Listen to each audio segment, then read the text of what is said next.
Hare Nama, Hare Nama eva kevalam, Kalo nasteva, nasteva, nasteva gatiranyata.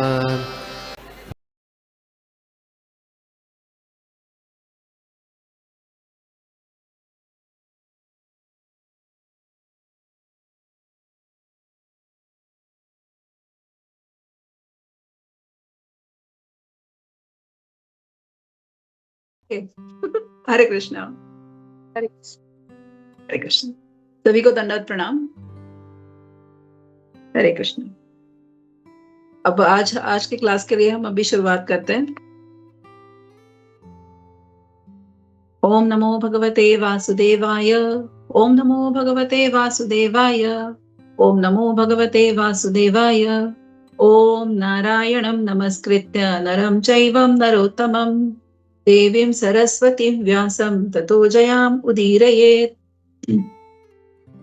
नष्टप्रायेषु अभद्रेषु नित्यं भागवत सेवया भगवती उत्तमा श्लोके भक्तिर्भवती नैष्ठकी। अज्ञानतिमिरान्धस्य ज्ञानाञ्जनशलाकया चक्षुरुन्मिलितं येन तस्मै श्रीगुरवे नमः। नमो विष्णुपादाय कृष्णपृष्ठाय भूतले श्रीमते भक्तिवेदान्त स्वामिनिति नामिने नमस्ते सारस्वते देवे गौरवाणी प्रचारिणे निर्विशेष शून्यवादी पाश्चात्य देश। श्री प्रभुपाद। हरे कृष्णा। सभी भक्तों को दंडवत प्रणाम। Thank you for wonderful association and sorry मुझे 2 मिनट ज्वाइन करने के लिए लेट हुआ, आपको प्रतीक्षा करनी पड़ी उसके लिए। हरे कृष्णा। आज का हमारा वर्ष है 3.9.6 तीसरे स्कंद का 90वें अध्याय का 6th वर्ष आज हम देखने वाले हैं।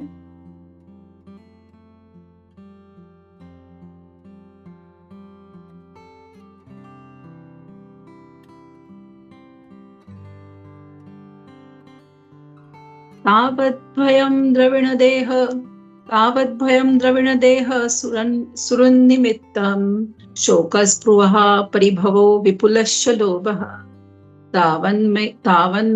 तावन्मेमित्य असद् अवग्रह अर्तिमूलं यावन्न ते ग्रहिमभयं प्रवृणीत लोकः। Translation. O my Lord, the people of the world are embraced by all material anxieties. यहाँ पे ब्रह्मा जी बता रहे हैं कि पहले हम ट्रांसलेशन पढ़ लेते हैं। O my Lord, the people of the world are embraced by all material anxieties. They are always afraid. They always try to protect wealth, body, and friends. They are filled with lamentation and unlawful desires and paraphernalia, and they avariciously base their undertakings on the perishable conception of my and mine. As long as they do not take shelter of your safe lotus feet, they are full of such anxieties. तो यहाँ में ब्रह्मा जी के ये बड़ा important श्लोक है। भक्ति सिद्धांत सरस्वती ठाकुर हमेशा इस श्लोक का उच्चारण अपने क्लासेस में करते थे। जैसे मैंने हिज होलीनेस गोपाल कृष्ण गोस्वामी महाराज के क्लास में सुना कि ये श्लोक का उच्चारण भक्ति सिद्धांत सरस्वती ठाकुर हमेशा किया करते थे। तो हम जानते हैं कि ये ब्रह्मा जी का प्रश्न है भगवान से, वो पूछ रहे भगवान जी से। और हम सब जानते हैं कि ब्रह्म विमोहन लीला हम सब जानते हैं कि ब्रह्मा जी जो है जब गए भगवान से मिलने के लिए तो उन्होंने उनके द्वारपालों से कहा कि भगवान को कहना कि ब्रह्मा आए मिलने के लिए। तो भगवान उनसे पूछते हैं, द्वारपालों को कहते हैं कि पूछिए कौन से ब्रह्मा है। तो द्वारपाल जाते हैं ब्रह्मा जी के पास और उनको पूछते हैं कि भगवान पूछ रहे कौन से ब्रह्मा है। तो ब्रह्मा जी विचलित हो जाते हैं और सोचते हैं कि कौन से ब्रह्मा है, मैं तो एक ही ब्रह्मा हूं, तो भगवान ऐसे क्यों पूछ रहे। तो जब भगवान जी के सामने जाते हैं ब्रह्मा, तो भगवान से कुछ और पूछने से पहले वो पहला सवाल ऐसे पूछते हैं श्री कृष्ण से कि आपने ऐसे क्यों कहा कि कौन से ब्रह्मा आए हैं। तो जब तक वो अपना सवाल खत्म ही करे तब तक लाखों करोड़ों ब्रह्मा वहां पे आ गए, मतलब वहां पे प्रस्तुत हो गए। तो ब्रह्मा जी जो है हमारे पृथ्वी के जो ब्रह्मा है वो देखने लगे कि अरे इतने सारे ब्रह्मा कैसे, मतलब। और वो चकित रह गए कि मैं अकेला ब्रह्मा नहीं हूँ।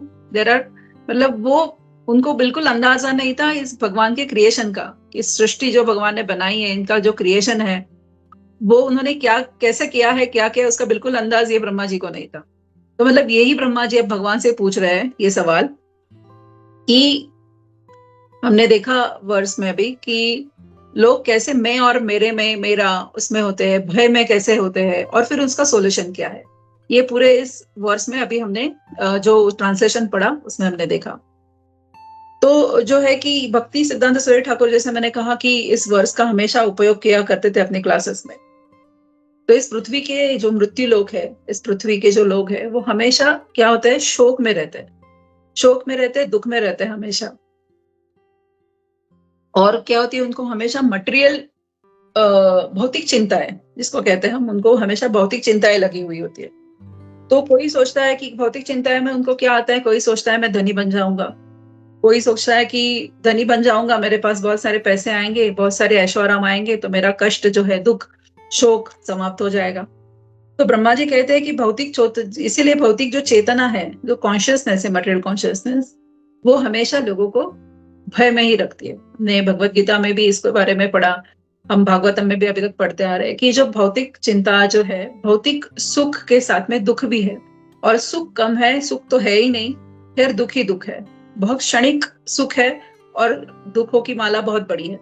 तो जो है इस भौतिक वर्ल्ड में जो लोग हैं, तो ब्रह्मा जी कहते हैं कि इस भौतिक चेतना की वजह से, जो मटेरियल उनका कॉन्शियसनेस है, उसके वजह से लोग हमेशा ही क्या होते हैं, भय में रहते हैं। तो और भय में किस लिए होता है, हमेशा किसके बारे में व्यक्ति सोचता है, ठीक है, पास्ट जो होता है, पास्ट के बारे में व्यक्ति सोचता है, कभी भूल जाता है ना, लेकिन उसकी चिंता है तो वो कैरी फॉरवर्ड करता ही अपने मन में कि मेरे साथ कुछ गलत हुआ तो ये ऐसे हुआ था। लेकिन ज्यादातर व्यक्ति जो है वो अपनी वर्तमान और भविष्य को लेके चिंतित रहता है।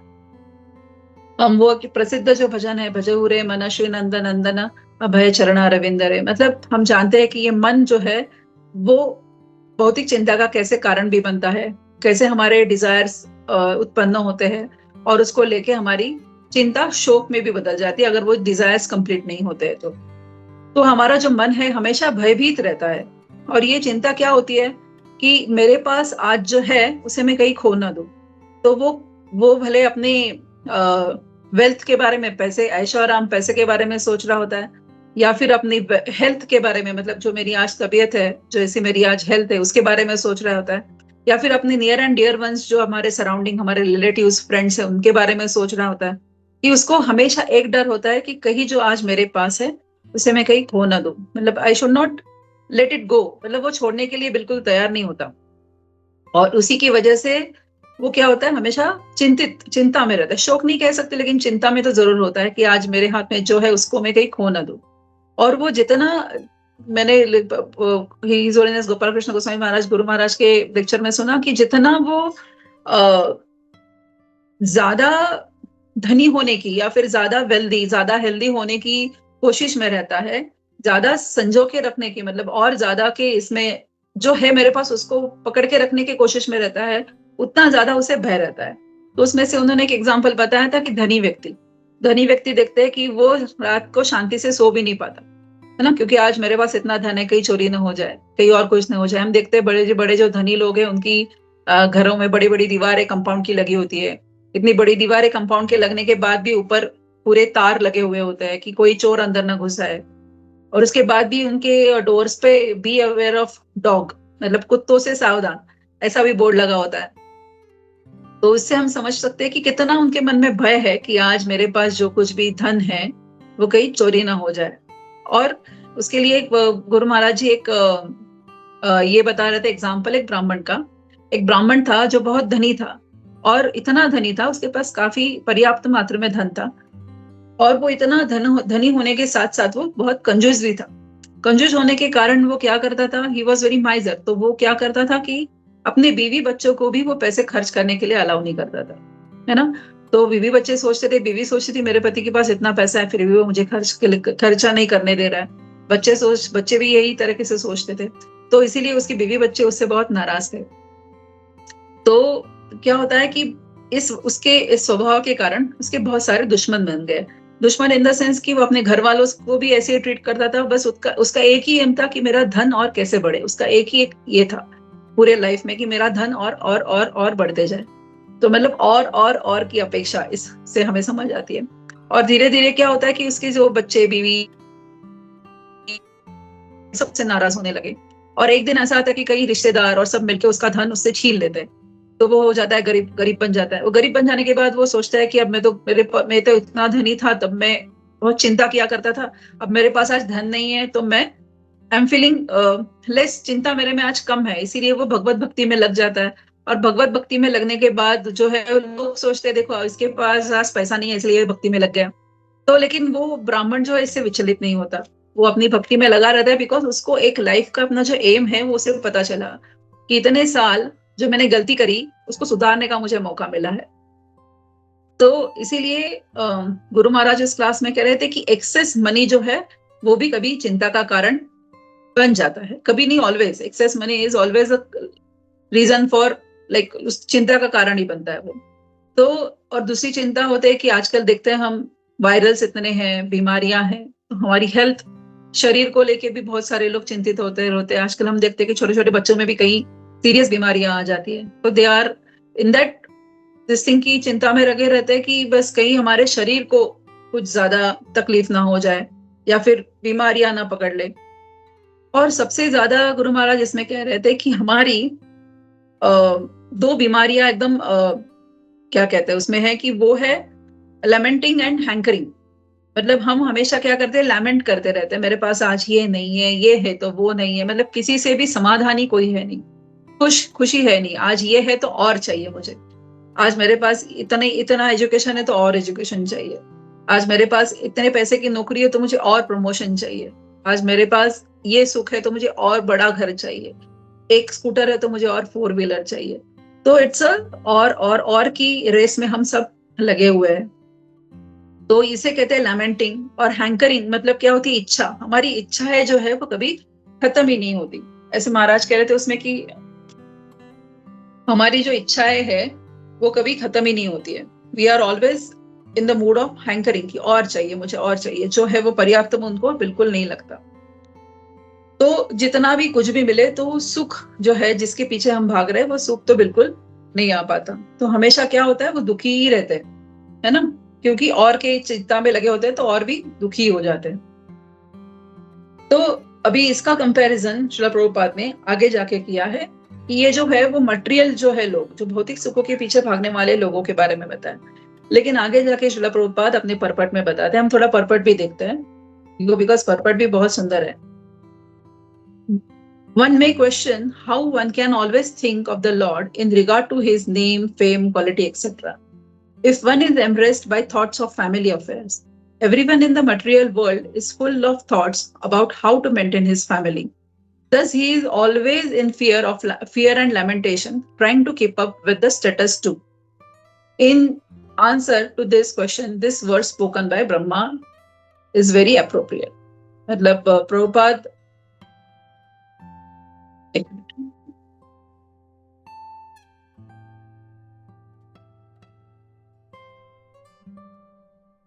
हरे कृष्णा।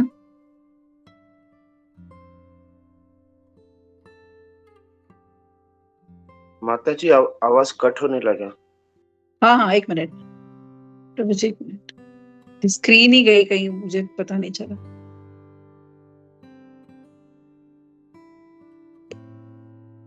हाँ हरे कृष्णा, अभी आवाज आ रही है सही? हाँ माता जी आ रही है। तो प्रभुपाद हमें यहाँ पे यही बता रहे हैं कि फैमिली अफेयर्स जब हम धीरे धीरे कम करते आते तभी कहीं हमें टाइम मिलेगा कि हम भगवान के बारे में सोचे, भगवान के गुण लीला उनके बारे में हम बात करें। तो ब्रह्मा जी यहाँ पे हमें यही बताने की कोशिश कर रहे हैं कि आगे जाके ब्रह्मा जी कह रहे हैं, जैसे हमने अभी तक डिस्कस किया कि मटेरियल लोग जो है वो शोक, लैमेंटिंग, हैंकरिंग मतलब शोक और इच्छा, इसके ही बंधन में हमेशा जकड़े हुए हैं। लेकिन आगे जाके भक्त के बारे में आप प्रभुपाद अपने परपट में बता रहे कि कैसे भक्त की इच्छा क्या होती है ना, कि भक्त के शोक और मटेरियल शोक, मटेरियल व्यक्ति, भौतिक व्यक्ति का शोक और भक्त के शोक में क्या अंतर है। भौतिक व्यक्ति को जो शोक है, लैमेंटिंग होता है, फिर हैंकरिंग करते हैं, मतलब इतना शोक है कि इच्छा पूरी नहीं हो रही उनकी। लेकिन भक्त की इच्छा और भक्त के शोक, उसके कंपैरिजन में आगे जाके बता रहे हैं कि भक्त के जीवन में क्या इच्छा होती है कि उसके एक ही इच्छा रहती है कि हम खुद भी भक्ति करें भगवान की, और हम और लोगों तक भगवान का नाम का प्रचार करें, है ना। और हम और भक्त बनाए इन द सेंस, भगवान जो कृष्ण का नाम हमें भी किसी ना किसी रूप में मिला है आज, है ना। कि हम जब हर किसी के लाइफ में हमारे यही है कि भक्त के एसोसिएशन में, संग में आने के बाद ही हम कृष्णा के नाम के ज्यादा से ज्यादा क्लोज आ गए, हम उनको पहचान पाए। दैट फर्स्ट शुरुआत हर किसी के लाइफ में भक्त के संग से ही हुई है। तो भक्त का एसोसिएशन जो है, devotee association is the thing, कि उसका एक ही इच्छा होती है कि मैं और लोगों तक कृष्णा का ये जो नाम है, उसके गुण लीला को पहुंचाऊं। लेकिन भौतिकवादी व्यक्ति जो क्या करता है, अपने स्वार्थ के लिए इच्छा करता है, लेकिन भक्त क्या करता है, वो भगवान की सेवा की इच्छा करता है, और भगवान का संदेश जो है इस श्रीमद् भागवतम, श्रीमद् भगवत गीता, इसके बाद इसमें जो भगवान ने संदेश दिया है उसको मैं और लोगों तक पहुंचाऊं, ये भक्त की इच्छा होती है। और भक्त का शौक क्या होता है कि भक्त सोचता है कि मैंने हजारों जन्म, हजारों करोड़ों कई जन्म मैंने ऐसे ही बिता दिए कि मैंने भगवान का नाम नहीं लिया, मैंने मेरे जो इस जीवन का जो क्या कहते हैं गोल है उसको नहीं मैंने समझा, और मैं इस भौतिक मायावाद के पीछे, भौतिक चीजों के पीछे मैं भागता रहा। तो इसीलिए मैंने अभी ये जो जन्म प्राप्त किया है, ये जो मुझे मनुष्य शरीर मिला है, उससे मैं ये शरीर नहीं हूँ, ये मैं आत्मा हूँ, और इस सत्य को जानते हुए मैं भगवान तक पहुंचने की, भगवान की सेवा करने की ज्यादा से ज्यादा कोशिश करूंगा।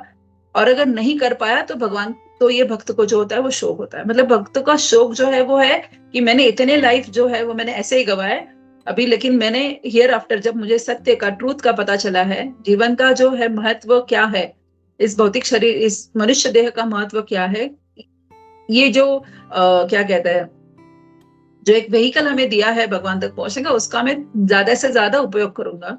और अगर नहीं कर पाया तो ये क्यों नहीं कर पाया, इस चीज का शोक भक्त को होता है। तो हम सब जानते हैं खटवांग महाराज की जो कथा है, तो गुरु महाराज उसमें भी कहते थे कि खटवांग महाराज जी ने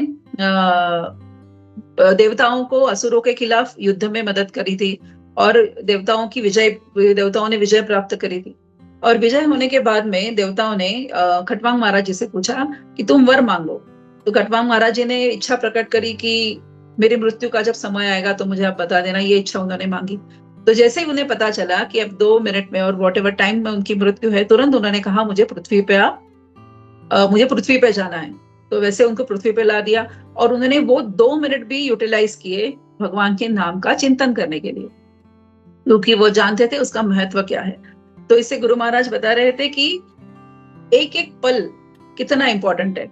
अगर हम एक पल भी हम उसका दुरुपयोग करेंगे तो वो जो एक पल जो पीछे गया वेस्ट, वो पूरे विश्व का सारा धन भी हम लगाएंगे तो वो एक पल हम वापस नहीं लेके आ सकते।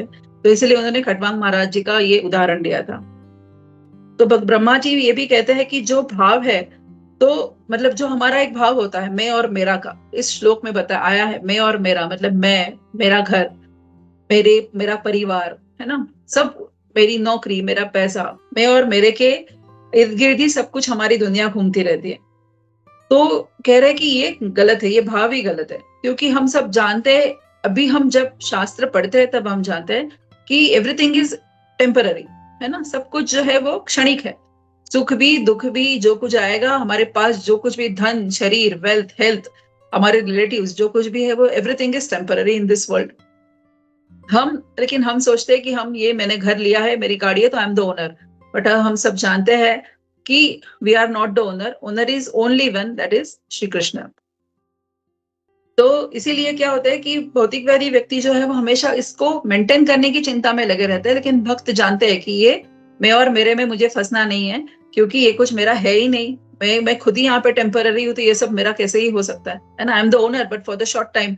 सो उसकी अटैचमेंट उसमें नहीं रहती, और अटैचमेंट नहीं होने की वजह से शोक और चिंता से वो दूर रहते हैं। तो भक्त इसको जानते हैं कि ये गलत है। अब हम जब शास्त्र पढ़ते हैं, गुरु महाराज उसमें कह रहे थे कि हम जब शास्त्र पढ़ते हैं तो हम जानते हैं कि हमने अभी जाना कि समस्या क्या है ना। तो हम शास्त्र पढ़ते हैं तो हमें पता चलता है कि समस्या क्या है, और शास्त्रों में इस समस्या का हल भी दिया है, आंसर्स भी दिए हैं। हम परपट आगे देखते हैं।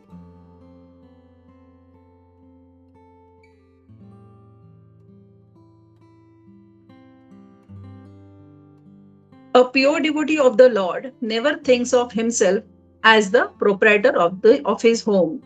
He surrenders everything unto the supreme control of the Lord, and thus he has no fear of maintaining his family or protecting the interest of his family. हमने अभी देखा कि जैसे जो प्योर डिवोटी शुद्ध भक्त होते हैं वो अपने आप को भगवान को पूरी तरह से सरेंडर करते हैं और इसीलिए उनको चिंता नहीं रहती कि मेंटेन करने की, ये मैं मेरी फैमिली, क्योंकि वो मैं और मेरा के चक्कर में पड़ते ही नहीं है बिल्कुल। A pure devotee may be attracted to accumulating wealth just like an ordinary man.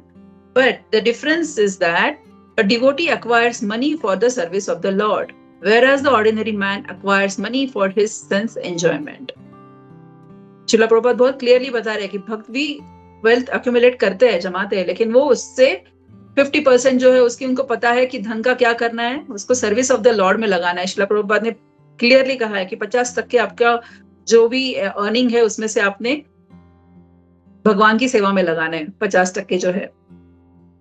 तो आगे जाके प्रभुपाद बहुत क्लियरली कहते हैं कि thus the acquisition of wealth by a devotee is not a source of anxiety. इसलिए उनको एंजाइटी नहीं रहती क्योंकि वो सादा जीवन और उच्च विचार का जो श्रेणी है उसको वो फॉलो करते हैं, as is the case for worldly man. And because a pure devotee accepts everything in the sense of serving the Lord, the poisonous teeth of accumulation of wealth are extracted. मतलब जो जमा करने की प्रवृत्ति है, हमने प फ ब व म हमने जो प वर्ग सब देखा था उसमें जो है श्रेणियां, उसमें मनुष्य की एक होती है आदत जमा करने की, तो उसको प्रभुपाद कह रहे हैं कि it's a poisonous teeth, accumulate करना it's a poisonous teeth of a wealth, वो भक्त उससे परे रहते हैं। If a snake has its poison removed and bites a man, there is no fatal effect. Similarly, wealth accumulated in the cause of the Lord has no poisonous teeth, and the effect is not fatal. A pure devotee is never entangled in material worldly affairs, even though he may remain in the world like an ordinary man. Srila Prabhupada हमें यहाँ पे बता रहे हैं कि पहले तो उन्होंने भौतिक लोगों की क्या चिंता होती है वो प्रश्न बताया, समस्या क्या है वो बताई, और आगे जाके उसका आंसर भी बताया कि अगर वो जो हमारी अक्यूमुलेशन करने की आदत है, जैसे हम देखते हैं कि हमने पढ़ा है उसमें कि मनुष्य जो है उसी की आदत होती है कि गोडाउन में सब कुछ जमा करो, लेकिन एक चींटी जो होती है वो क्या करती है, बारिश आने से पहले जिसको उसको जितना चाहिए उतना ही वो लेके जाएगी, उसको संभाल के रखेगी एंड उसको ही कंज्यूम करेगी ना। जब अगली बारिश आएगी देन शी विल गो, वो जब जाके फिर अगली बारिश के लिए अपने सामान की पूरी जो तरतूद है वो तब करेगी। ऐसे नहीं कि वो अक्यूमुलेट करके रखेगी पूरे लाइफ टाइम का। लेकिन ह्यूमन बींग्स में ये आदत देखी जाती है कि एक नहीं 7 जनरेशन की उन्होंने तैयारियां करके रखी हुई है, मतलब इतना पैसा कमाया कि उनके 7 जनरेशन पुश्तों तक, लाइक 7 जनरेशन को 7 जनरेशन तक के उनके लोगों को कुछ कमाने की जरूरत नहीं पड़ेगी। मतलब ये अक्यूमुलेट करने की जो आदत है उसको श्रील प्रभुपाद यहाँ पे poisonous teeth of a snake कहते हैं। इसीलिए भक्तों उनसे अलग क्यों है, क्योंकि भक्त भी पूंजी जमा करते हैं लेकिन उनको पता है कि उसमें से आधी पूंजी जो है वो भगवान की सेवा में लगानी है, जितनी आधी बचती है उसमें से मुझे मेरा अपना घर चलाना है। इसलिए उसकी क्या होती है, उनकी नीड्स कम होती है, नीड्स कम है इसके लिए उनके वांट्स एंड नीड्स को वो कंट्रोल में रखते हैं और उनको पता है कि पूरा ध्यान मुझे भगवान की चरण में लगाना है। So that is the difference between भौतिक और भौतिकवादी लोग और भक्त, उनमें क्या डिफरेंस है श्रील प्रभुपाद उसमें बता रहे हैं। जैसे कि यहाँ पे जो श्लोक में ब्रह्मा जी हमें समस्या बताते हैं ना, क्या है, मैं मेरा रिलेशनशिप में अटकना, उन सबको चीज में धन को एक्यूमुलेट करना और इसकी वजह से शोक में आना और शांति पूरी गवा देना हमारे लाइफ की। तो इसीलिए जो भौतिकवादी लोग जो है हमेशा चिंतित रहते हैं और अपने धन स्वास्थ्य जैसे हमने देखा उसको लेकर, और भगवान जो ब्रह्मा जी उसका उपाय भी इस श्लोक में आगे बताते हैं। और वो जो उपाय हमने अभी देखा कि जब तक परम भगवान की शरण नहीं लेंगे तब तक चिंता से मुक्ति नहीं मिलेगी, क्योंकि हम सब जानते हैं कि ये सब किया है, मैंने किया है, तो मैं और मेरा के चक्कर में लोग पूरी सबकी ओनरशिप अपने ऊपर ही लेते हैं और पूरा चिंता में डूबे रहते हैं। तो इसीलिए जब तक हम भगवान की शरण में पूरी तरह से सरेंडर नहीं हो जाएंगे तब तक ये चीजें हमें चिंता से मुक्त नहीं करेंगे। प्रभुपाद हमें इस पर्पट में आगे बताते हैं कि भक्ति योग जो है ना, जो हम अब आज कर रहे हैं इस्कॉन की द्वारा, इस्कॉन कृष्णा कॉन्शियसनेस में आने से हम जो भक्ति मार्ग का जो हमने स्वीकार किया है, वो जो है एक माध्यम है जिसके द्वारा आप शांति प्राप्त कर सकते हैं। क्योंकि भक्ति योग इज अ एवरीथिंग, उसमें सब कुछ है, उसमें नॉलेज भी है, उसमें ज्ञान भी है, आई मीन नॉलेज है, उसमें ध्यान है, सब कुछ योगा आके जाके वो भक्ति योग में एक साथ हो जाते हैं। तो जिसकी वजह से हम आज शास्त्र पढ़ रहे हैं, ज्ञान ले रहे हैं, और उस ज्ञान को भक्ति मार्ग में कैसे लगा के हमें आगे बढ़ना है, इसको हम जान पा रहे हैं। तो भक्ति योग ही एक माध्यम है कि जिसके द्वारा आप शांति प्राप्त कर सकते हैं। क्योंकि हम मेडिटेशन करेंगे या फिर और कोई इतने योग हमने आगे देखे हैं पीछे, तो वो सब करने के बदले अगर हम भक्ति योग, एक ही योग को अच्छी तरह से फॉलो करें तो मन की शांति 100% गारंटेड है। क्योंकि आजकल लोगों को क्या चाहिए, 100% इफेक्ट कहाँ है वो मुझे बताओ, 100% रिटर्न्स, मुझे डबल रिटर्न्स कहाँ से मिलेंगे, उसमें मैं मेरे पैसे को जमा करूंगा। तो that way this is the 100% effect जो है भक्ति योग से आपको मिलेंगे, रिटर्न्स उसके कि आप भक्ति योग करने से आपकी मन की शांति आपको पूरी तरह से मिलेगी। और भगवान के नामों का जो उच्चारण है और भगवान का जो स्मरण है, हमेशा जो हम उनके नाम, रूप, गुण, लीला वो सुन के हम भगवान का स्मरण जो कर पाते हैं हमेशा, वो हमें शांति प्रदान करता है। तो भगवान को जब हम केंद्र बिंदु बनाएंगे, है ना, भगवान को जब हम सेंटर ऑफ लाइफ बनाएंगे, तभी हमें पूरी तरह से शांति मिलेगी।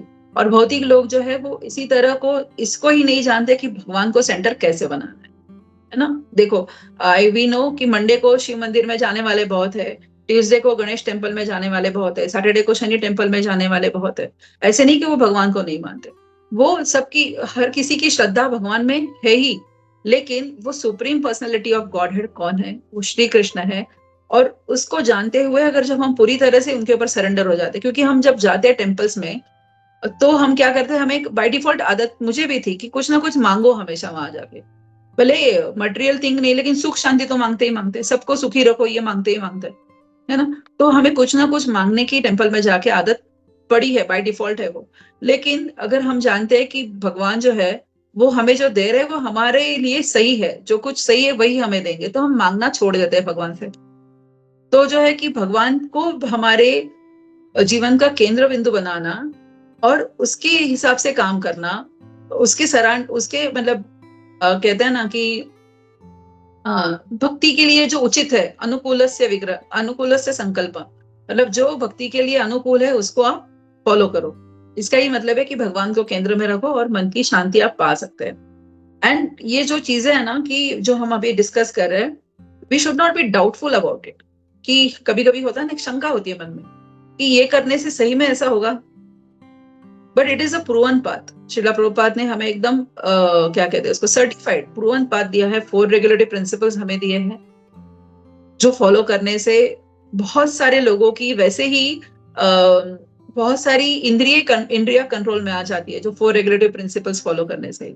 उसके बाद दिया है 16 माला का नाम स्मरण, चैंटिंग करना है हमें। उसके वजह से हमारे मन को एक लय मिलती है, आदत लगती है भगवान को हमेशा याद करने की, भगवान को हमेशा स्मरण करने की।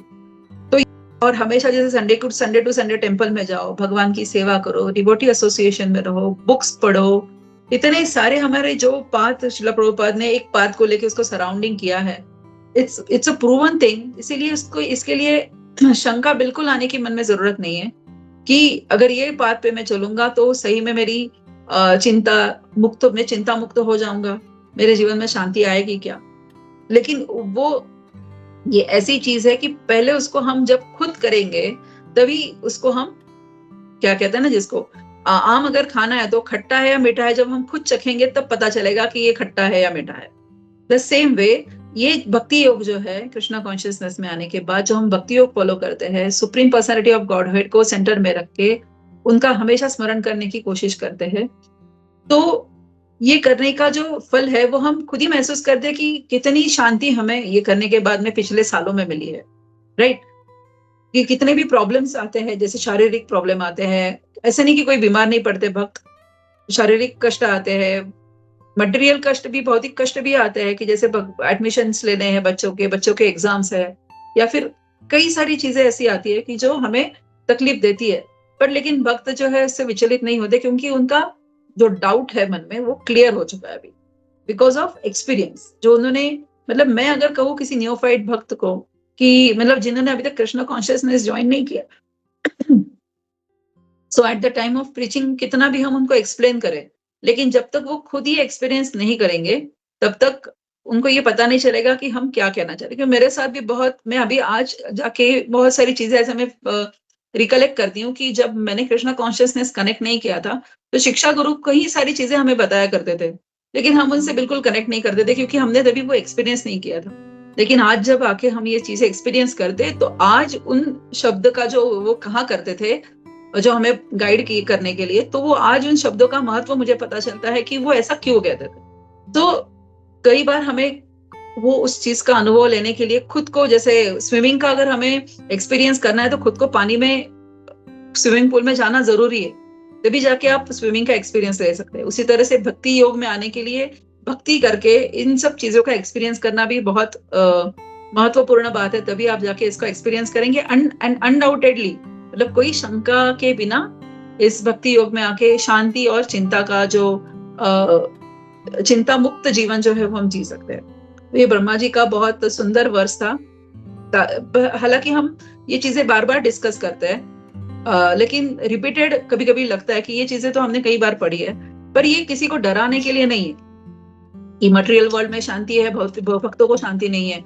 It's not to afraid frighten someone, है ना, कि तुम हमारा हाथ के सब काम काज छोड़ो, गृहस्थ जीवन छोड़ो और सिर्फ भक्ति में लगो। नहीं, ये डराने के लिए नहीं। प्रभुपाद कह रहे हैं कि भक्त जो है वो इस मटेरियल वर्ल्ड में, इस सबके बीच में रहते हुए भी ये भक्ति अच्छी तरह से करके शांति से जी रहे, चिंता मुक्त जीवन जी रहे। ये श्रीला प्रभुपाद यहाँ पे कहना चाहते हैं, है ना। तो this is the understanding of mind from this verse. तो इतना कह के मैं मेरी वाणी को विराम करती हूँ। हरे कृष्णा, दंडवत प्रणाम। अगर किसी का कुछ सवाल है, क्वेश्चन है, या फिर कोई कुछ और पॉइंट्स ऐड करना चाहते हैं तो कर सकते हैं। हरे कृष्णा, दंडवत प्रणाम।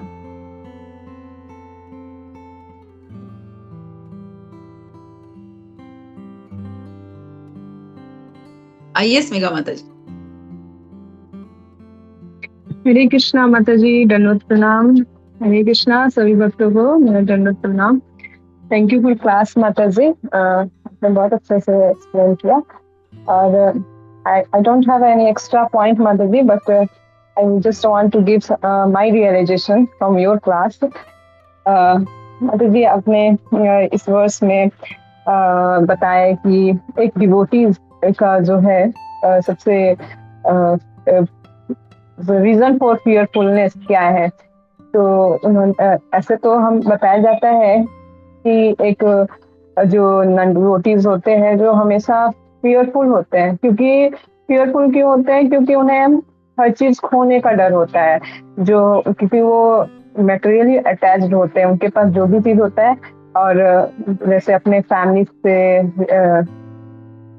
रिलेटेड होते, मतलब जुड़े रहते हैं, तो उनको हर एक क्षण उन्हें फियर होता है, डर होता है। लेकिन एक भक्त के अंदर भी डर है, लेकिन ये डर कैसा डर है कि हमें इस मानव जन्म में ये भक्ति मिला है, जो कि बोला जाता है कि बहुत जन्मों के बाद ये हमें ये भक्ति मिलती है, बहुत ही जन्म के बाद। तो इसमें अगर हमें मानव जन्म मिला है तो वो तो बहुत बड़ी बात है, और उसमें और भी बड़ी बात तब हो जाती है जब हमें भक्ति मार्ग मिलता है। तो वो उस भक्ति मार्ग में से गिरने का डर होता है, मतलब गिरना इन द सेंस कि हमको कंप्लीटली इस मार्ग में चलना है, आगे बढ़ना है। और अल्टीमेटली जो श्रील प्रभुपाद ने, गुरु महाराज ने जो हमें ये मार्ग में जो भी स्टेजेस दिए हैं, ठीक है, वहां तक हमको पहुंचना है, ये हमेशा बना रहता है भक्तों के अंदर ये डर कि इस जन्म में कहीं मेरा भक्ति मेरे से हम भक्ति से दूर ना चल जाए, हमें अल्टीमेट जो है उस गोल तक पहुंचना है। तो ये बताई माता जी आप। और जैसे बताया गया, आप एग्जाम्पल एक दे रही थी कि कैसे एक हम जो ह्यूमन बीइंग है कितने ज्यादा मटेरियली अटैच्ड होते हैं। हमारे अंदर जो मटेरियल सेटिस्फैक्शन है ना, कभी नहीं आ सकता। जैसे कि अगर यहाँ पे आप एग्जांपल दी कि अगर एक बोरी है और वहाँ पे एक चिट्ठी फिर प्रभुपाद बहुत बार ये चिड़िया का भी एग्जाम्पल दिए। तो अगर वो क्या करेगी तो वो अपना बस जरूरत भर ही अनाज ले करके जाएगी, लेकिन एक जो मानव का प्रवृत्ति होता है ना कि उसे अपने जरूरत से अधिक एक्यूमुलेट करने का जो है ना वो उसके अंदर प्रवृत्ति होता है, जो कि वो किसी जन्म में अगर ये जो मटेरियल सेटिस्फैक्शन कभी नहीं उसका खत्म हो सकता है, चाहे उसको कितना भी क्यों ना कुछ भी मिल जाए, लेकिन वो जो तृप्ति है, भौतिक तृप्ति, वो हमेशा बना रहेगा। और जैसे कि अपने यहाँ पे बताया कि प्रभुपाद ने ये जो भक्ति मार्ग दिया है, और इस भक्ति मार्ग से हम जो है हमारे अंदर, ऐसा नहीं है कि हमारे अंदर नहीं है, लेकिन हम इस भक्ति मार्ग में जब आते हैं और जो प्रोसेस प्रभुपाद ने दिया है इसको जब प्रैक्टिस करते हैं तो धीरे धीरे हम इस सारे चीजों से डिटैच होते जाते हैं महाराज जी। तो ये चीजें ऐसा नहीं है कि हमारे अंदर हैंकरिंग नहीं है, लेकिन हाँ धीरे धीरे ये चीज खत्म हो रहा है और हमें पता चल रहा है कि क्या है हमारे इम्पोर्टेंस इस ह्यूमन लाइफ में, क्या हमें इस धन ही इकट्ठा करना है, ये सारे भौतिक चीजें पे ही हमें लिंगरिंग रहना है, कि हमें क्या है अल्टीमेट गोल इस ह्यूमन लाइफ का। तो हमें पता चला, वो कैसे पता चला, तो भक्तों के माध्यम से, गुरु के माध्यम से ये पता चला हमें।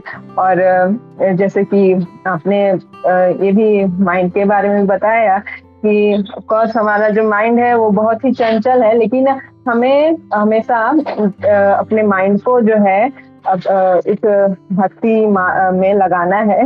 और उसके लिए प्रभुपाद ने क्या दिया है, हमें ABCD जो फॉर्मूला दिए हैं वो चीज, जिससे हम अपने आप को इस भक्ति मार्ग में बनाए रह सकते हैं। थैंक यू माता जी। हरे कृष्णा, धन्यवाद, प्रणाम। हरे कृष्णा माता जी, थैंक यू सो मच। आपने अच्छे से समराइज किया। ये मन को लेके एक ही बात है कि हम एक मूवी में है ना, ऑल इज वेल, जैसे मन को हमेशा हमें वैसे ही बना के रखना है। ऑल इज वेल मतलब भौतिक मटेरियल स्तर पे ऑल इज वेल, सब कुछ ठीक चल रहा है, और भक्ति जो है हमारी जो स्पिरिचुअल लाइफ है उस पर हमें कॉन्सेंट्रेट करना है। Hare Krishna, thank you so much माता जी। ये सपर्णा माता जी, हरे कृष्ण।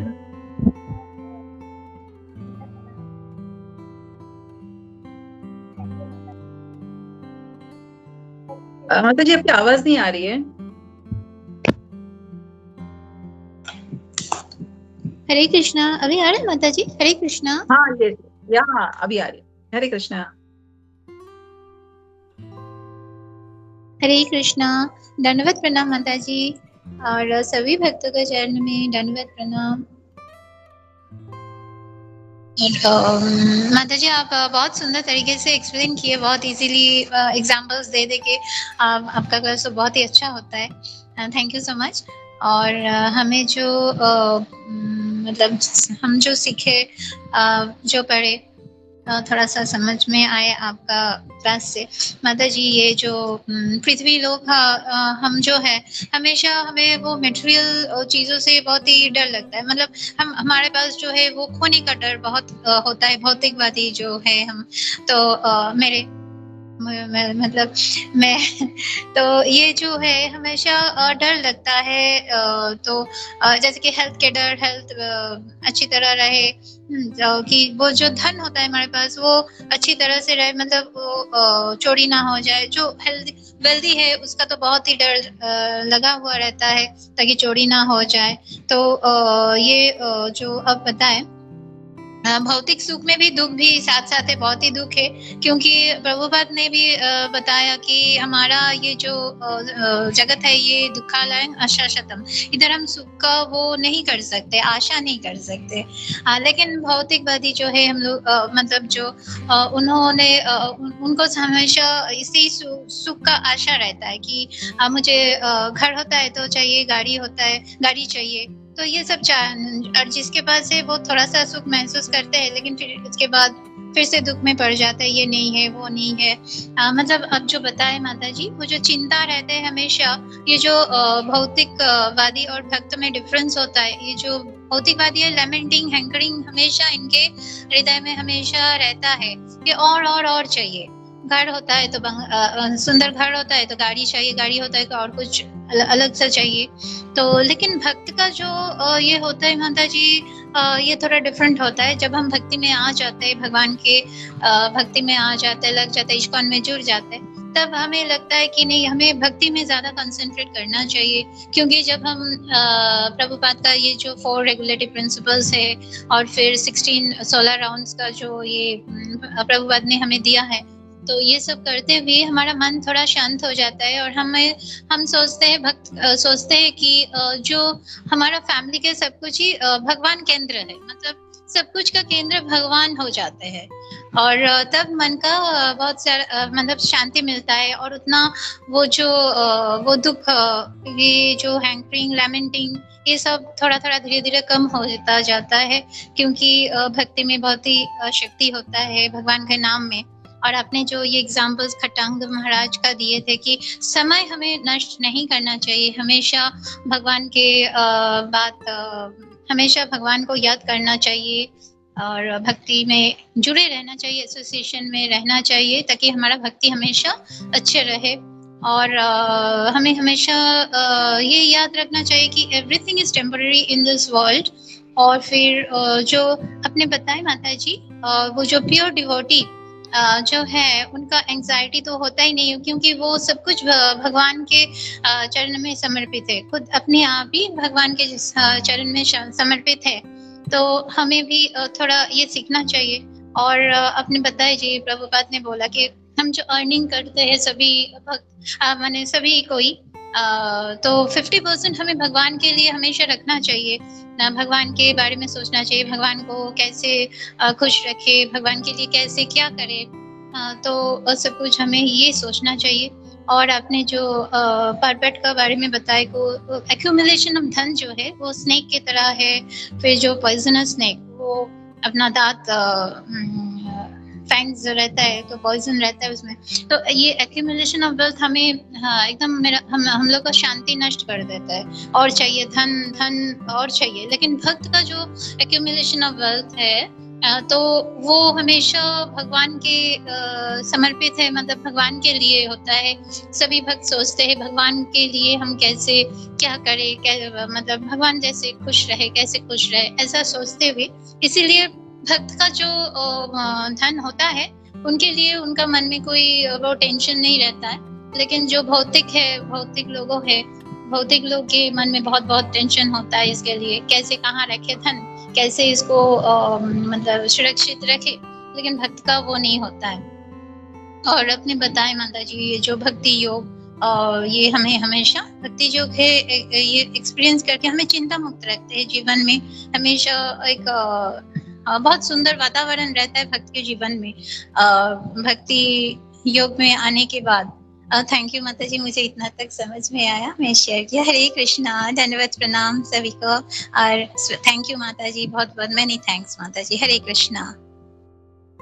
हरे कृष्णा, प्रणाम माता जी, थैंक यू सो मच। आपने अच्छे समराइज किया और अच्छे से आपने समझा भी पर्पट में क्या कहना चाहते हैं Shri Prabhupada.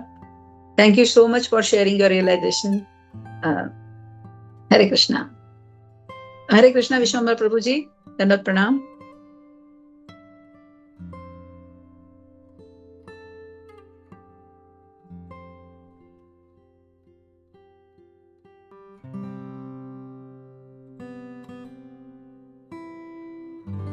I think Prabhuji has raised his hand, no?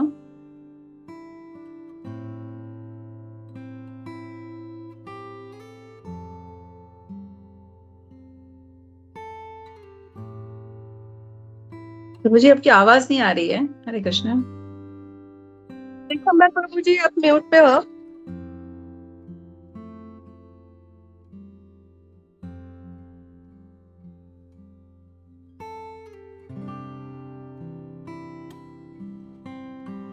हरे कृष्णा माता जी। हाँ ये सब अभी आ रहा है माता जी? हाँ जी हाँ जी। हाँ वो मैंने लॉग आउट होके फिर लॉग इन हुआ तब जाकर के आवाज आया। हाँ माता जी, मैं कह रहा था कि आपका क्लास हमेशा सुंदर रहता है और अच्छे से आप हर चीज को समझाते हो और उसी की तरीके से इस बार भी आपका क्लास काफी सुंदर था माता जी। वो जैसे कि अभी आपने एक उदाहरण भी दिया था कि कोई भी वस्तु का जब हम टेस्ट करेंगे तो ही हमें पता चलेगा कि भाई इसका टेस्ट क्या है। हम किसी को समझा नहीं सकते कि इसका टेस्ट ये है जब तक वो व्यक्ति स्वयं उसका टेस्ट न करे। जैसे कि आपने उसका उदाहरण दिया भक्ति के बारे में कि भक्ति व्यक्ति जो करेगा तो ही उसे पता चलेगा ये चीज क्या है। तो डेफिनेटली ये बिल्कुल सही चीज है। और प्रभुपाद जी भी कहते हैं कि हर किसी व्यक्ति को अपना हवाई जहाज खुद उड़ाना पड़ेगा, किसी और के भरोसे हम इसमें रह नहीं सकते हैं। और माता जी अभी जैसे ये भी चर्चा चल रही थी कि मनुष्य बहुत ज्यादा अपने जमाखोरी करता है, हर वस्तु को संभाल के रखता है, भविष्य की चिंता करता है। फिर चींटी का भी उदाहरण आपने दिया था, तो उसमें मेरा एक प्रश्न था, कई बार मेरे मन में आता है लेकिन मैं सोचता हूँ पूछ पाऊंगा, लेकिन आज जैसे इस पे आ गया।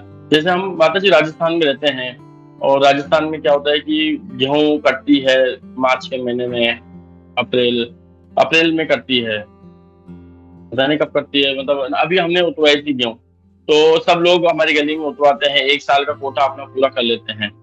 तो क्या ये भी जमाखोरी में आएगा, या हमको भगवान के ऊपर विश्वास नहीं अगले दिन के लिए, या ये एक बहुत जरूरी चीज है कि 1 साल में एक बार फसल करती है तो एटलीस्ट 1 साल का तो हम रखें, या हमको एक एक दिन का ही सामान लाना चाहिए? इसको कैसे हम प्रैक्टिकल समझें, इस चीज पे थोड़ा सा समझाइए ना प्लीज माता जी। हरे कृष्णा। हरे कृष्णा प्रभु जी, आपका एकदम सवाल सही है, क्योंकि बहुत सारे आप राजस्थान से हो, लेकिन मैंने बॉम्बे में इटसेल्फ देखा है बहुत सारे गुजराती फैमिलीज होते हैं ना, उनके पास बड़े बड़े ट्रंक्स उन्होंने लाके रखे हुए होते हैं, एंड वो पूरे साल का जो है सामान लेके आते हैं, पूरे साल का सामान ले आते हैं, उसको अच्छे से एंटी क्या बोलते हैं ना, एंटी उसको कीट ना लगे, उसको वो सब लगा के दवाई ववाई लगा के उसको स्टोर करके रखते हैं हर एक साल का। बट दिस इज हम उसको 2 चीज से समझ सकते हैं प्रभु जी, कि उसको एक्यूमुलेशन नहीं मेरे हिसाब से उसको एक्यूमुलेशन नहीं कह सकते, क्योंकि वो आपकी नीड है ना। अपने 1 साल तक आपको जितना लगेगा उतना आपने स्टोर किया, लेकिन ऐसा नहीं कि 1 साल का स्टोर किया है फिर भी हर महीने जाके मैं गेहूं ले आ रहा हूँ मार्केट से। It is not like that कि मैंने 1 साल का स्टोर भी किया है, एट द सेम टाइम मैं हर हफ्ते या फिर हर महीने जाके वो सामान में वो चीज वापस ले आ रहा हूँ। जैसे दाल, चावल, गेहूं, ये जो बेसिक है, क्या कहते हैं, चीनी, ये सब चीजें हमने 1 साल भर की स्टोर करने के बाद भी अगर हम हर महीने जाके वो सामान ले आए वापस से, तो that is can be accumulation of the that grocery we can say. But आपको जितनी चाहिए उतनी चीज अपने लिए साइड में अगर निकाल के रखी हुई है, तो I don't think it is been called as accumulation, क्योंकि चींटी भी हर 1 साल का अपना है वही जमा करती है वो, क्योंकि वो रोज बाहर से खाना नहीं ले आ सकती, बारिश में तो वो बिल्कुल बाहर ही नहीं निकल सकती क्योंकि उसकी जान को खतरा है, तो जो है वो पूरे साल का एक्यूमुलेट करके रखते हैं। शिला प्रभुपाद उसको सही बताते हैं, है ना। लेकिन किसको गलत बताते हैं कि जो मैंने जैसे कहा कि 7 पुश्तों तक 7 जनरेशन उनकी पीढ़ी खा के बैठ के खा सके, उतना एक्यूमुलेट करे तो वो गलत है। लेकिन आप जो पूछ रहे कि 1 साल का मैं ले आ रहा हूँ, तो I don't think it is called as accumulation, क्योंकि अपार्ट फ्रॉम दैट फिर आप मार्केट से कुछ ले नहीं आ रहे उस चीज को वापस। तो I don't think this is called as accumulation. Hare Krishna Prabhu ji, that is what my understanding. अगर कोई और इसमें कुछ पॉइंट ऐड कर सकते हैं तो प्लीज।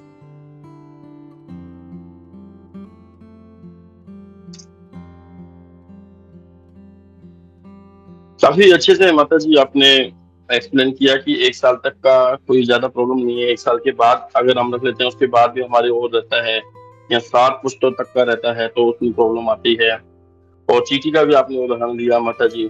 तो हम देखते हैं माता जी, जैसे अन्य जो पशु है, या हम जैसे हमारी गौ माता होती है, या भैंस होती है, या बकरी होती है, या कुत्ते बिल्ली होते हैं, वो माता जी केवल उनको डिपेंड रहते हैं कि जो हमको मिल जाए उस पर खा लिया, फिर अगले दिन पे वो डिपेंड नहीं रहते। चींटी का तो आपने अच्छा बताया कि वो 1 साल तक का अपना रखती है। तो हम मतलब मनुष्य जीवन में जो फैमिली लेके बैठे हैं, तो हमारे लिए तो शायद कंपलसरी है कि हम 1 साल तक अपने बच्चों के लिए, या इसके शायद इस्कॉन मंदिर में भी या मंदिरों में भी रखते होंगे कुछ ऐसा। तो यानी कि हमसे ज्यादा डिपेंडेंट भगवान के ऊपर ये पशु जीवन है। हम फिर भी ठीक है 1 साल तक भी मतलब भगवान को रख सकते हैं। तो मतलब हमारा 1 साल तक का भी नहीं रखना चाहिए। मतलब अगर कोई व्यक्ति अगर ऐसा है तो उसको पूरा अगर भगवान के ऊपर भरोसा है, पूरा शरणागत है। जैसे हम देखते हैं जो पंडित होते हैं जो लगे रहते हैं, वो डेली मधुकरी करने जाते हैं, उनको अगर घरों में जाते हैं मिल गया तो ठीक है, तो अगर उनके घर पे नहीं होता होगा तभी तो वो दूसरों के घरों में जाते होंगे ना माता जी, और वो लेके भी उतना ही आते हैं। सॉरी, लेके भी उतना ही आते हैं, लेके भी उतना ही आते हैं, जितनी उनको आवश्यकता होती है, 3 घरों में गए मिल गया तो ठीक है, नहीं तो फिर फास्ट रखते थे। तो उस स्थिति पर आना मतलब एक बेस्ट, मतलब समझो कि वो एक शरणागति जीवन है। बाकी 1 साल वाला भी जो थैंक यू माता जी, बहुत अच्छा बताया। और भी शायद कोई अगर इस पे कुछ बोलना चाहते हैं शायद भक्त। यस प्रभु जी, समीर राजे सनातनिता प्रभु जी ने हैंड रेस किया है। यस प्रभु जी। हरे कृष्णा माता जी। माता जी आपका इतना बढ़िया क्लास था, आपने एब्सोल्युटली सभी पॉइंट्स बहुत अच्छी तरह से एड्रेस किए थे और बहुत अच्छा, मतलब क्लास सुनते समय बहुत अच्छा लगता है कि मतलब प्रॉपरली प्रभुपद के जो पर्पट है उसको बराबर एड्रेस करके हर एक पॉइंट को एक्सप्लेन कर रहे थे, बहुत अच्छा लगा। माता जी अभी एक्चुअली ये जो डिस्कशन अभी निकाला विश्वम्भर गुरु प्रभु जी ने, आपने एक्सप्लेनेशन बहुत परफेक्ट दिया माता जी। परफेक्ट है कि मतलब हम लोग को एक्यूमुलेशन के एंगल से देख नहीं सकते, वो एक थोड़ा पैसे बचाने के लिए कोई अच्छी चीज मिलती है जो, और उससे हम लोग पैसे बचा के लेके आते हैं और वही चीज फिर यूज करते हैं साल भर के लिए, वो परफेक्ट है माता जी। एक चीज अभी जो विश्वम्भर गुरु प्रभु जी ने जो प्राणियों के बारे में निकला था, तो मैंने श्याम रसिक प्रभु जी से एक बहुत बड़ा, मतलब उन रामायण की वो जो उनकी कथा चल रही है उसमें उन्होंने एक किस्सा बनाया कि तभी के जो ऋषि मुनि थे उनको राजा महाराजा से बहुत सारा धन मिलता था, मतलब सुवर्ण मिलते थे। तो वो क्या करते थे कि उस सुवर्ण से, मतलब अभी सुबह उन्होंने कुछ ये की, मतलब पूजा अर्चा की, कुछ होम हवन किया और उनको फिर अगर उनको सुवर्ण मिला तो वो क्या करते थे, उस सुवर्ण से सिर्फ उतना ही सुवर्ण निकलते थे जितना उनके दोपहर के खाने के लिए यूजफुल है। उसके बाद दूसरा सुवर्ण वो दे देते थे दूसरे को, फिर वो दूसरा भी उसमें से सिर्फ दोपहर के खाने के लिए यूज करते, ऐसे वो पास ऑन करते थे। और फाइनली जो जिसके पास मिलता था वो भी अपने दोपहर के खाने के लिए सुवर्ण निकलेंगे और बचा वो सुवर्ण फेंक देते थे वो। तो वो उनका ये था, प्रभु जी बता रहे थे कि उनका सिर्फ दोपहर के खाने के लिए का उन लोग निकालते थे, रात के खाने के लिए वापस वो भगवान पे डिपेंडेंट थे और उनको मालूम था कि अपने को कुछ ना मिलेगा। तो ये सुवर्ण जो था वो प्रभु जी कह रहे थे कि ऐसे ही सुवर्ण का जो पहाड़ बना था और रासयुद्ध के लिए जो पांडवों को जब धन की जरूरत पड़ी थी तो वो सुवर्ण वहां से अर्जुन वगैरह सब लेके आए थे, वो प्रभु जी बता रहे थे। मतलब हम लोग वो देख सकते हैं कि दिन का दोपहर तक का सिर्फ वो खाने के लिए किसी पे वो डिपेंडेंट रहते थे, बाकी वापिस मतलब they were only dependent on God, और उनको मालूम रहता था कि कुछ ना कुछ तो डेफिनेटली मिलेगा करके। तो वो एक जस्ट एक एग्जांपल हाईलाइट करना था माता जी। और माता जी आपने बीच में अब जब पर्पट बता रहे थे उसमें आपने एक सेंटेंस डाला था कि we are owner only for a short time, जबकि प्रभुपाद जी कहते कि we are never a proprietor, हम लोग कभी भी खुद को ओनर नहीं समझना चाहिए। तो माता जी उस पर थोड़ा एक्सप्लेन करोगे तो अच्छा रहेगा। हरे कृष्णा। हरे कृष्णा प्रभु जी। आई मीन टू, यस प्रभु जी आपने अच्छे से कहा। एक्चुअली वो जो है वो ग्रीड एंड डिसिप्लिन हम जिसको कह सकते हैं, आपने जो एग्जाम्पल दिया साधु संतों का कि वो इतना ही लेते थे क्योंकि वो डिसिप्लिन थे, है ना, उनको डिसिप्लिन पता था कि क्या करना है और उनको ग्रीड नहीं था। इसके लिए जो एक्सेस है उसको वो बिना सोचे कि इसका आगे क्या होगा, कौन उठा के ले जाएगा, नेवर बॉदर, और उसको वो बाहर रख देते थे। It is that's what it is expected from भक्तास आल्सो। डिवोटी से यही अपेक्षित है कि वो डिवोटी मींस डिसिप्लिन। इसीलिए डिसिप्लिन मतलब शिस्त बहुत जरूरी है डिसाइपल के लिए एक। तो इससे हमें ये समझ आता है, और ग्रेडिंग नहीं होना है कि और जैसे ब्रह्मा है कि मैं और मेरा के बीच में नहीं रहना है। प्रभु जी आई मीन टू से, जब मैंने कहा था कि हम थोड़े समय के लिए ओनर है, दैट मीन टू से जब तक हम इस शरीर में है, आत्मा इस शरीर में है, तो आत्मा ने ये देह धारण किया हुआ है, राइट। तो इस शरीर का ख्याल रखना भी जरूरी है क्योंकि this is an vehicle to reach. क्योंकि जब तक हमारी आंखें सही है, हम बोल पा रहे हैं, सुन पा रहे हैं, या फिर हमारे हाथ पैर चल रहे हैं, हम मंदिर जा सकते हैं, हम सुन सकते हैं। क्योंकि रिसेंटली मैंने एक इसमें अभी देखा था न्यूज में कि हम सब जानते हैं अलका याग्निक एक सिंगर है, उसको एक वायरल की वजह से उसकी सुनने की शक्ति चली गई। That's what I heard in the news. तो मुझे कहना था कि ये सब चीजें, शरीर को संभालना भी एक, इसीलिए मैंने कहा था कि हम थोड़े समय के लिए ओनर है, जब तक ये आत्मा इस देह में है।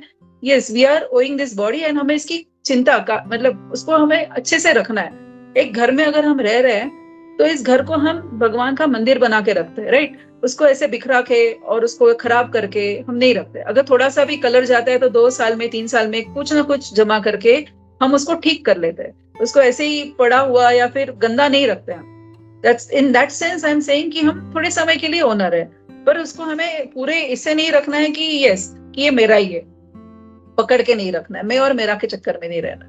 That's what my understanding Prabhu ji. Hare Krishna. Hare Krishna माता जी, thank you. Hare Krishna. Hare Krishna. Suraj Madhav Prabhu ji has hand raise किया है. हरे कृष्णा माता जी, दंडवत प्रणाम. दंडवत बहुत बहुत सुंदर माता जी. जैसे अभी एक खटवांग महाराज और समय व्यर्थ नहीं करने का जो भी आपने बहुत अच्छा बताया. तो कल ही हमारे जो स्नान यात्रा का एक क्लास चल रहा था, उसमें यहाँ के जो लोकल ब्रह्मचारी हिज ग्रेस अर्जुन प्रिय प्रभु ने एक बहुत सुंदर पॉइंट बताया था कि एक ऋषि है लोमाशा ऋषि, मतलब उनके शरीर पे इतने बाल है कि उनकी मृत्यु जब सारे बाल उनके शरीर से गिर जाएंगे तभी उनकी मृत्यु होगी. और उनका एक बाल तब गिरता है जब ब्रह्मा जी का 100 साल की जो अवधि खत्म होती है तब केवल एक बाल गिरता है. तो मतलब उतनी लंबी उनकी आयु है. तो एक बार उनसे पूछा गया कि आप इतने बड़े ऋषि हो तो एटलीस्ट आपके लिए एक कुटिया क्यों नहीं बनाते. तो उन्होंने बोला कि मेरे पास बिल्कुल समय नहीं है, मतलब भगवान की भक्ति करना है मुझे, तो ये कुटिया वगैरह बनाने के लिए मेरे पास समय नहीं है. तो प्रभु जी बता रहे थे कि उनके पास इतना काल अवधि है फिर भी वो कहते हैं उनके पास समय नहीं है. और हम लोग जब कहते हैं कि भक्ति करो या फिर पेंटिंग कदम खोलते हैं, नहीं अभी नहीं करना है, अभी तो मतलब परिवार को देखना है, कमाना है, जब बूढ़े होंगे रिटायर होंगे तब हम भक्ति करेंगे. तो कंपेयर कर रहे थे कि हम लोग कितने अज्ञानी है, मतलब हमारा काल अवधि बिल्कुल मतलब पता भी नहीं हम लोग कब हमारी मृत्यु होगी, फिर भी हमको लगता है हमारे पास टाइम अभी नहीं है या फिर हम बाद में करेंगे. तो मतलब बहुत अच्छा उन्होंने बताया कि हम लोग कैसे अपना टाइम वेस्ट करते हैं और सोचते हैं कि हमारे पास बहुत टाइम है, आगे चल के भक्ति करेंगे. और लोमशा ऋषि इनकी जितनी बड़ी काल अवधि है वो कहते हैं उनको एक भी मिनट व्यर्थ नहीं करना है. तो ये थैंक यू सो मच. हरे कृष्णा. हरे कृष्ण प्रभु जी. बहुत अच्छा आपने ये पॉइंट ऐड किया. गोपीनाथ प्रभु जी भी हमेशा अपने क्लास में ये अव्यक्त कालम बताते रहते हैं कि never waste the time. Guru Maharaj जो है वो हमेशा इस पॉइंट पे बोलते रहते हैं कि नेवर वेस्ट द टाइम. जब भी टाइम मिले माला लो, माला करो, बस भले आपकी मन लगे नहीं लगे, when ever you get time. तो हम अखंड जो चैंटिंग जिसको कहते हैं नामस्मरण करना, उसको हम कभी कभी भूल जाते हैं, लेकिन whenever get free time, माला अगर हाथ में आती है तो definitely we start counting on it and we start chanting on it. So that's what Guru Maharaj used to say always, ki never waste the time. Thank you so much, Prabhuji, for adding this point. Yes, Kunjeshwari Mataji, Hare Krishna. हरे कृष्णा माता जी, बहुत बहुत धन्यवाद. बहुत सुंदर तरीके से आपने समझाया.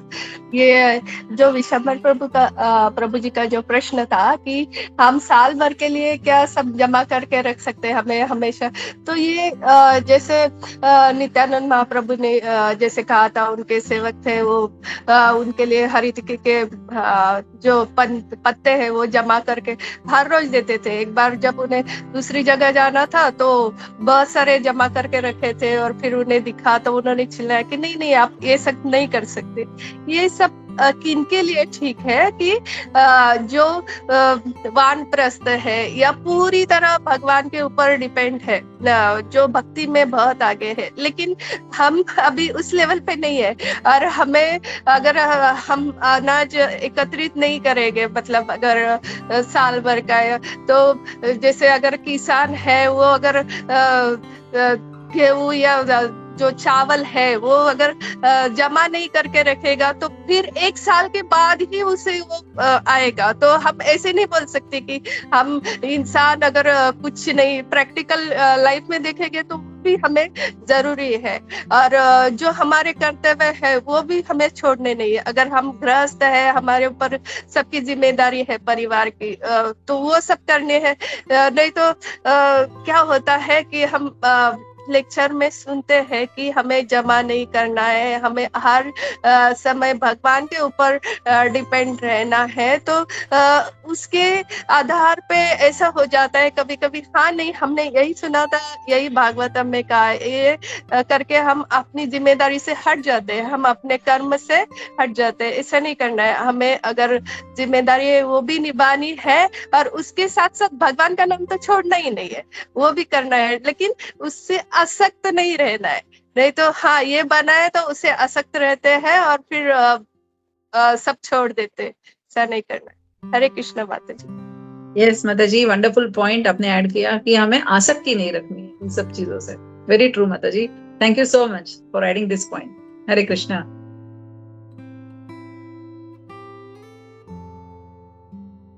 हरे कृष्णा थैंक यू माता। कुंजेश्वरी माता जी। माता हाँ विश्वनाथ प्रभु जी। नहीं, बस मैं ये कुंजेश्वरी माता जी के लिए कहना चाह रहा हूँ, उन्होंने बहुत अच्छा प्रैक्टिकल बात कही कि युक्त वैराग्य वाला, कि हमें आसक्ति नहीं रखनी चाहिए, होना भी चाहिए लेकिन आसक्ति भी नहीं रखनी चाहिए। उससे वो पॉइंट इस टॉपिक पर एक खरा उतरता है। थैंक यू कुंजेश्वरी माता जी। हरे कृष्णा।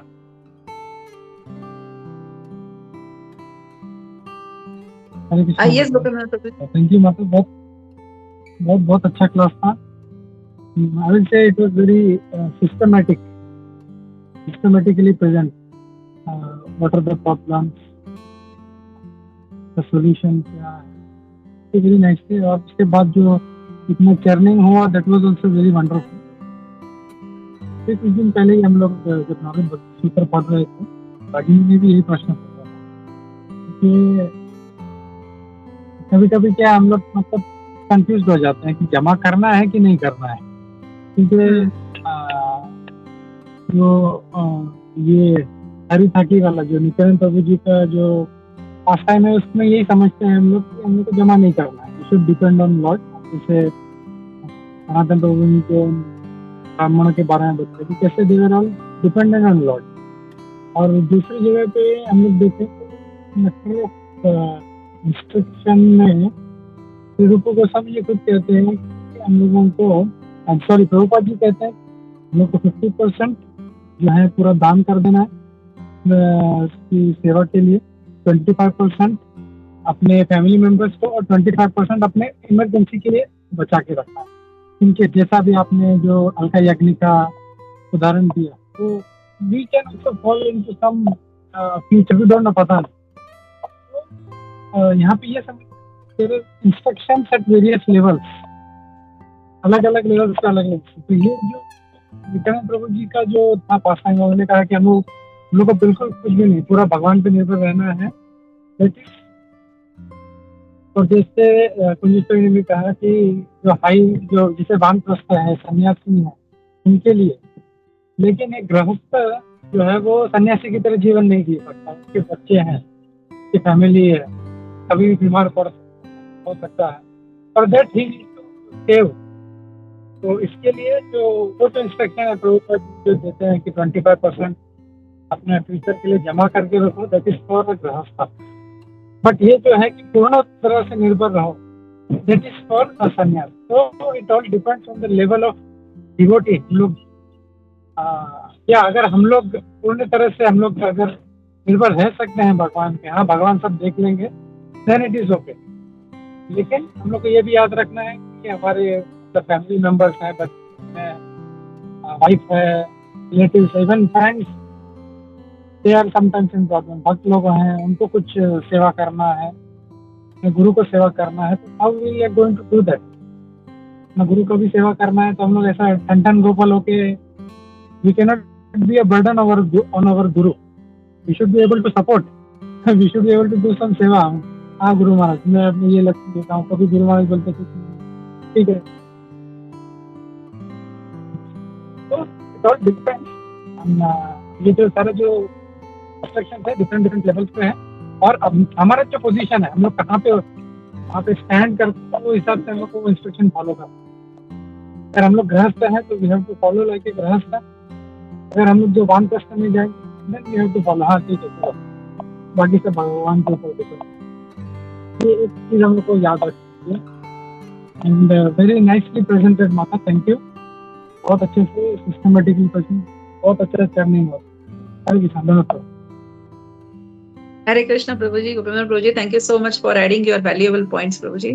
प्रभू जी, यही आहे की मराठी में कहते ना की झोपेचं सॉन्ग आणू शकतो पण पैशाचं सॉन्ग नहीं आणू शकत। म्हणजे मीन्स अगर इंसान रियल में सोया नहीं है तो एक्ट कर सकता है मैं सोया हूं, बट अगर पैसा नहीं है तो ही कांट एक्ट मेरे पास पैसा है, because that is the sense Prabhu ji want to say कि हमें पैसों की जरूरत है तो है, we need it, but उसका वही है कि उसको greed में convert नहीं होना चाहिए. It should be in disciplined manner. जितनी जरूरत है उतना रखो, बाकी सब आप भगवान की सेवा में लगाओ. That's what the message is. And thank you so much for giving me this opportunity, क्योंकि luckily प्रभु जी इस वर्ष पे His Holiness गोपाल कृष्ण गोस्वामी गुरु महाराज जी का एक मुझे लेक्चर मिला, and I could engross in Guru Maharaj's class so deeply because I want to prepare on this lecture. Thank you so much for giving me this opportunity, Prabhuji. Hare Krishna. All glories to Srila Prabhupada. All glories to His Holiness Gopal Krishna Goswami Maharaj. Thank you so much. Hare Krishna.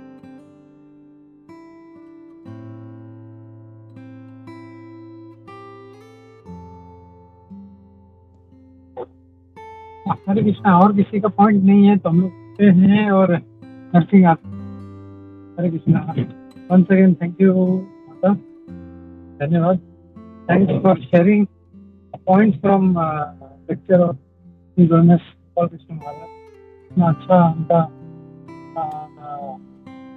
Instruction से हम लोग कैसे गृहस्थ को कैसे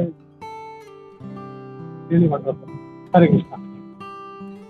तो nursing